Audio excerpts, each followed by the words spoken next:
malheureusement les plus fréquents ici en Mauritanie, mais qui sont heureusement les plus simples à être dépistés. Commençons par le cancer du col utérin. Celui-ci a comme facteur de risque l'apparition d'un virus qui s'appelle HPV, qui se transmet sexuellement, pour la plupart par la multiplicité des paternels, et entre autres par l'utérus.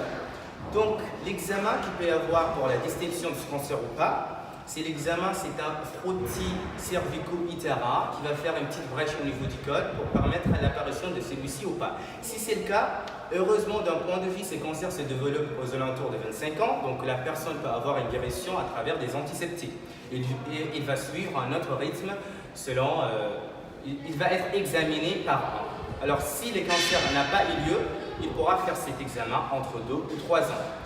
Pour l'an 2019, il va y avoir une vaccination pour les filles entre 11 et 14 ans qui va leur permettre une protection.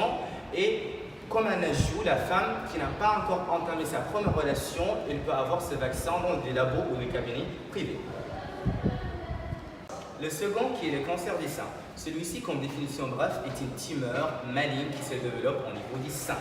Donc il a comme facteur de risque entre autres l'obésité, l'augmentation du taux de cholestérol dans le sang et l'âge. Lorsque la femme atteint un âge entre 40 et 45 ans, elle est exposée au cancer du sein. Et puis, l'utilisation des pilules combinées, entre guillemets, le planique. Nous allons vous proposer un moyen de prévention. Le premier qui est l'examen, l'autopalpation, qui se réside en 4 étapes. La première, c'est de mettre en regard devant un miroir pour pouvoir distinguer une petite déformation ou un écoulement du liquide ou du sang. La seconde, qui est la suivante, c'est-à-dire vous allez lever votre bras droit, vous allez prendre le bout du droit de la main gauche, partir au niveau de la partie externe dans le sens d'effectuer des mouvements circulaires pour ressentir une douleur ou pas.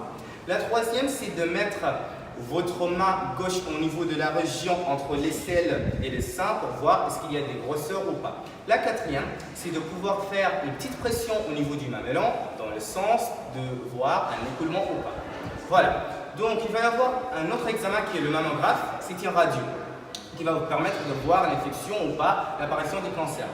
Donc, ces cancers peuvent être examinés après chaque an pour ceux qui ont les facteurs de risque et après 2 ou 3 ans pour ceux qui n'ont pas les facteurs de risque et qui n'ont pas de signes cliniques d'apparition de ce cancer.